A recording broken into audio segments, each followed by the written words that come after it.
Hello, on se retrouve dans une nouvelle vidéo et aujourd'hui on va parler diversification alimentaire, comment on a fait avec Alec, quel âge on a commencé, tout ça. Vous m'avez posé beaucoup de questions donc je pense que je vais faire ça en deux vidéos. Là je vais vous raconter un petit peu comment ça s'est passé et je vous ferai une deuxième vidéo où je réponds à vos questions, donc il y aura peut-être des choses qui vont se répéter mais au moins vous aurez toutes vos réponses.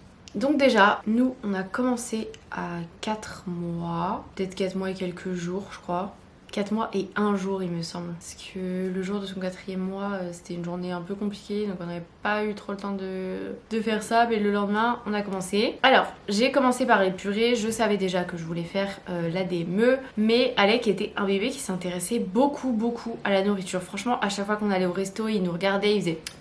Il sortait sa langue, enfin dès ses peut-être 3 mois et quelques. On lui faisait toujours tout sentir, dès qu'on mange un truc, dès qu'on cuisine et tout, on lui fait tout le temps tout sentir.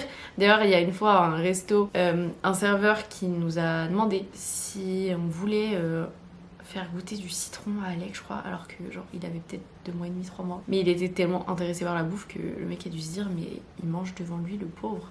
Moi je voulais faire la diversification autonome, donc même avec les purées. Du coup j'avais acheté des petites cuillères comme ça, des petites cuillères pré-remplies, je vous mettrai le lien en barre d'infos si vous voulez. Je sais qu'il en existe des où elles sont pleines. Moi je trouve que celles-ci elles sont très bien comme ça. On n'a utilisé que celle-ci. Et du coup au début je vous avais fait une vidéo où je préparais tout pour la diversification alimentaire. Donc j'avais préparé quelques petits légumes etc.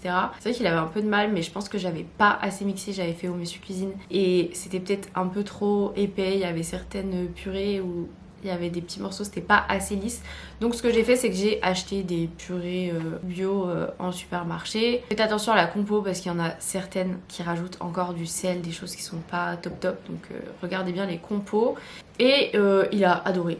Du coup ça m'a permis de lui faire goûter un peu tous les légumes. On a commencé les fruits quasiment en même temps. Le truc de oui mais il faut attendre 2-3 semaines avant de commencer les fruits parce que votre bébé va préférer sucré. Non, bébé c'est de la découverte, il kiffe autant manger du panais que de la carotte, que du chou-fleur, que de la pomme, que de la fraise. Franchement, pas vraiment de différence là-dessus. Donc on lui donnait avec cette petite cuillère, donc tu mets la purée dessus, tu lui donnes la cuillère dans la main. Il a directement mis à la bouche, franchement trop fort. Quelquefois on lui donne nous-mêmes à la cuillère, soit quand il était trop fatigué, soit quand on était à l'extérieur parce que compliqué, ça allait trop en mettre partout et c'était trop compliqué. Et pour autant ça l'empêche pas de manger tout seul quand on le laisse manger tout seul. Une fois qu'il était un peu habitué aux fruits et aux légumes, j'ai commencé à introduire du coup les allergènes. J'ai commencé genre avec la cacahuète. J'avais mis un petit peu genre un tiers ou un quart de cuillère genre dans une compote mélangée, je lui ai donné. Ensuite le lendemain j'avais mis un peu plus, le surlendemain un peu plus et ensuite rien pendant quelques jours pour surveiller qu'il n'y ait pas d'effet etc. Donc c'était facile d'introduire un peu tous les beurres d'amandes, de choses comme ça. Dans la compote, je trouvais que c'était le plus simple. Tout ce qui est gluten, vous pouvez mettre quelques petites céréales dans la purée. Enfin, il y a pas mal de petites techniques pour introduire assez facilement les allergènes. Renseignez-vous sur les allergènes qui sont obligatoires, intégrez-les de façon sécuritaire. Donc à un moment donné où vous allez être à la maison avec bébé pour pouvoir surveiller si jamais il y a des effets. D'ailleurs en parlant d'allergènes, tout ce qui est beurre, cacahuètes, amandes, etc. Prenez vraiment purée de cacahuètes, purée d'amandes. Et regardez bien les ingrédients, qu'il n'y ait pas de sel, de sucre ou autre rajouté, que ce soit vraiment genre que de la cacahuète. Ça se trouve assez facilement, même à Carrefour ou sinon même en magasin bio, vous en avez pas mal. Après il existe aussi en poudre, par exemple la poudre d'amande. Je sais que j'en ai acheté mais je pense que je mettrais plus ça dans des gâteaux.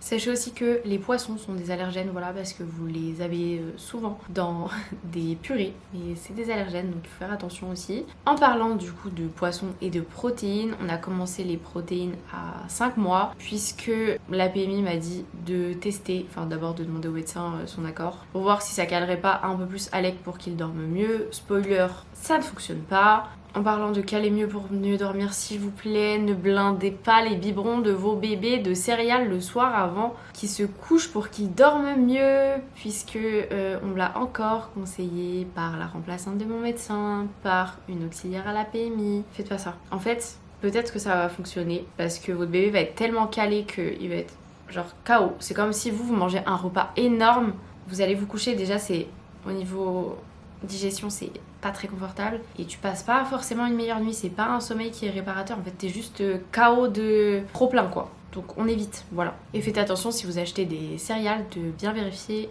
la composition. Moi je prends les baby bio, il n'y a pas de sucre ajouté, pas de sel ajouté, la compo est vraiment bonne et c'est des céréales complètes. Et je ne les mets pas dans son biberon puisqu'il ne prend pas de biberon, mais je les ajoute avec mon lait. Je lui fais des sortes de petites bouillies. Pour l'instant les natures il aime pas trop, j'ai acheté vanille et cacao. On verra, j'ai pas testé encore. Mais sinon ça s'ajoute facilement dans les préparations, vous pouvez même ajouter dans les compotes, assez simple à ajouter un peu partout.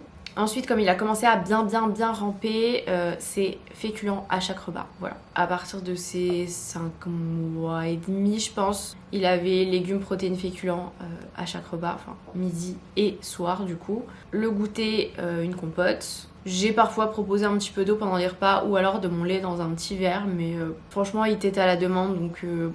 Il voit pas trop l'intérêt, je pense, de boire pendant le repas en sachant qu'il a tété avant le repas. À la PMI, on m'a dit de lui donner le lait après le repas. Alors j'ai testé à un moment donné pour voir s'il allait mieux manger, mais spoiler encore une fois, pas du tout. Et le lait c'est bien plus important que les légumes. Avant 6 mois, le lait est l'aliment principal et le seul aliment nécessaire à bébé. Donc peu d'intérêt, même c'est encore moins bien parce qu'il va forcément moins boire après avoir mangé. Donc le lait toujours avant les repas. Bon, Alec, vu qu'il boit vraiment, comme je vous dis, à la demande, c'est avant, après, tout le temps. Voilà au niveau des purées. Là, ça y est, maintenant je refais les purées maison. C'est très rare qu'il y ait des purées industrielles. J'en ai toujours à la maison au cas où j'ai pas le temps d'en faire. Mais sinon, c'est des purées fait maison. Et ensuite vient le jour de ses 6 mois et le jour tout pile. Ça y est, on a pu commencer la DME. Alex s'asseyait bien dans sa chaise, bien droit, sans s'affaisser. Sachez que pour commencer la DME, il n'y a pas besoin que bébé s'assoie seul, parce que sinon on n'aurait toujours pas commencé, parce qu'il commence seulement à s'asseoir un peu, mais en se tenant. Il tient assis, mais il s'assoit pas seul. Renseignez-vous sur tous les critères de la DME, parce que c'est pas juste mon bébé à 6 mois, je lui donne des morceaux. Il y a vraiment plein de choses à voir. Faut que bébé soit prêt, faut que vous soyez prêt, faut que vous soyez un minimum formé sur les aliments, qu'est-ce qu'on peut donner, qu'est-ce qu'on peut pas donner, qu'est-ce qui est à risque d'étouffement, quelle texture il faut donner à bébé, quelle taille d'aliment. Il y a plein de choses sur lesquelles il faut se renseigner. Donc moi j'ai le programme de Mathilde, l'assiette de bébé, je vous mettrai le lien en barre d'infos, et j'ai également celui de Anna, des mains à la fourchette. Les deux sont vraiment top, c'est cool, ça donne plein d'idées, de petites recettes, des conseils, comment préparer les aliments, comment les conserver, comment les donner à bébé. Enfin franchement c'est top et pour moi tous les parents devraient se former sur ça avant de commencer la DME, parce que tu commences pas au feeling quoi. Je sais qu'il existe des livres, mais il faut faire attention parce que dans certains livres il y a quand même des choses qui sont parfois pas top, et l'endroit où il faut faire le plus attention les gars, c'est les réseaux sociaux, parce que je vois encore très souvent des recettes sur les réseaux sociaux de choses qui sont dangereuses, des choses à la pâte feuilletée, des crêpes, des petites boulettes, genre des trucs qui sont pas bien pour les enfants. Donc ne suivez pas forcément les recettes de vos influenceurs préférés que vous voyez sur les réseaux, parce que c'est pas forcément toujours sécuritaire quoi. Moi je vous partage sur Instagram les assiettes d'Alec que je fais du coup grâce au programme. Si jamais ça vous intéresse, il y a une story épinglée. Donc voilà, on a commencé la DME à ses 6 mois avec des morceaux. Il a super bien mangé, franchement c'était trop mignon à voir, genre trop chou là avec ses petits trucs dans sa main, ses petits morceaux de légumes et tout à manger, c'était trop mimi. Donc là ça fait plus de 3 semaines qu'on fait la DME, il y a eu une petite période de creux. En fait avec les dents il mange moins bien, mais c'est aussi valable pour les purées, hein. Il mange moins bien quoi. Donc je lui fais des petites glaces de mon lait dans une grignoteuse là.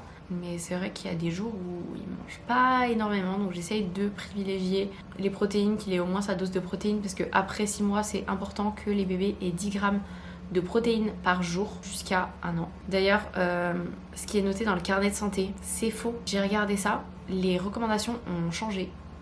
C'est vraiment pas à jour. Donc je vous conseille de regarder plutôt sur le site Diversiclic ou sur le PNNS, je vous mettrai les liens en barre d'infos, parce que franchement je crois qu'ils disent d'intégrer les protéines à 7-8 mois, et il me semble qu'à partir de 9 mois ils disent qu'il faut 20 ou 20 grammes je crois, ou 30, je sais plus, mais en tout cas c'est n'importe quoi. Je trouve ça abusé que dans un carnet de santé quand même qui est à destination des parents, déjà qu'on est perdu dans la diversification parce que beaucoup de choses changent tout le temps, puis il faut tout savoir quoi, mais si en plus tu peux pas te fier à ce qu'il y a dans le carnet de santé, je trouve ça un petit peu abusé. Les choses qui sont bien dans le carnet de santé, c'est qu'ils précisent bien qu'on ne donne pas de poisson, viande crue ou mal cuite, pas de charcuterie, pas de fromage au lait cru. Ça, je crois que c'est plutôt bien expliqué dans le carnet de santé.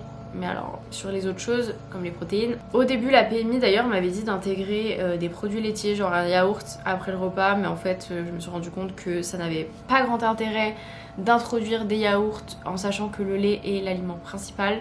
Un yaourt ça n'a pas d'intérêt, le lait de vache tout court ça n'a pas trop d'intérêt. On l'a intégré parce que d'ailleurs c'est aussi dans les allergènes d'introduire les protéines de lait de vache. Si vous avez un bébé qui boit du lait artificiel, il n'y a pas besoin, il y en a déjà dedans si c'est aux protéines de lait de vache. Mais Alec, quand il a eu des compléments à la maternité, quand il était tout bébé, c'était sans protéines de lait de vache, donc il n'en avait jamais eu. Et ça s'est bien passé. Maintenant, des fois, je lui fais des petits porridge, des petites choses comme ça avec du lait entier, nickel. Et du coup, au cours de ce 6e mois, Alec a commencé la nounou. La nounou est ok pour la DME, mais moi je trouve que c'est quand même particulier. Ce serait moi bien sûr qui préparerait les repas, ce serait pas elle, mais pour l'instant je suis pas vraiment de la confiance. Enfin, je préfère que ce soit moi en fait qui donne la DME parce que je sais comment on réagit s'il y a quelque chose, etc. La nounou, je pense que je lui donnerai des repas avec des morceaux quand Alex sera plus à l'aise avec tout ça. Pour l'instant chez la nounou il a des purées, généralement des purées que je fais moi. C'est pour ça qu'il a souvent les protéines le midi chez la nounou et que quand je vous montre les assiettes DME il n'y a pas forcément de protéines parce que il les a déjà eu dans la journée. C'est un peu relou dehors, j'espère que vous entendez pas. Et du coup il a les purées là-bas, je sais que elle donne elle-même à la cuillère et ça n'empêche pas, encore une fois, qu'à la maison il mange tout seul. Mais voilà, c'est super mignon la DME, j'adore. Il faut pas avoir peur parce que des fois il tousse pas mal, mais franchement il gère vraiment bien, même quand il y a des gros morceaux il arrive toujours à le cracher, etc. Donc non, franchement c'est top, c'est trop cool la DME, c'est bien plus plaisant je trouve de préparer des petites assiettes comme ça plutôt que de faire juste des purées en fait. Donc voilà. J'ai pas parlé de la question de l'huile aussi dans les repas, mais dans les purées du coup on rajoute une cuillère à café d'huile et après dans les repas solides parfois il y a un petit peu de fromage, parfois je peux cuire. Par exemple, l'autre coup j'avais fait des pommes cuites au beurre, vous pouvez mettre un filet d'huile d'olive sur les légumes, etc. Mais c'est toujours très important de rajouter de l'huile. Mais si vous donnez des petits pots industriels, vérifiez bien la compo aussi parce que Blédina par exemple, dans la majorité de leurs pots, il y a déjà de l'huile. Voilà, je ne savais pas d'ailleurs, tout au début je rajoutais toujours de l'huile. Et un jour j'ai regardé la compo parce que je lui avais donné un pot bolo et je trouvais que c'était genre gras à l'intérieur, et j'ai regardé la compo et il y avait de l'huile, et j'ai regardé la compo d'autres pots et il y avait de l'huile aussi. Voilà, nous en huile on prend la quintessence, c'est un mélange de plusieurs huiles qui est top pour bébé, ça évite d'avoir 50 000 huiles à la maison pour alterner. Donc voilà pour notre petite histoire de diversification autonome, diversification mixte, appelez ça comme vous voulez. J'espère en tout cas que ça vous aura plu, je vous ferai du coup une autre vidéo avec toutes les questions que vous m'avez posées. Sur ce, je vous fais des gros bisous et on se dit à plus tard dans une prochaine vidéo.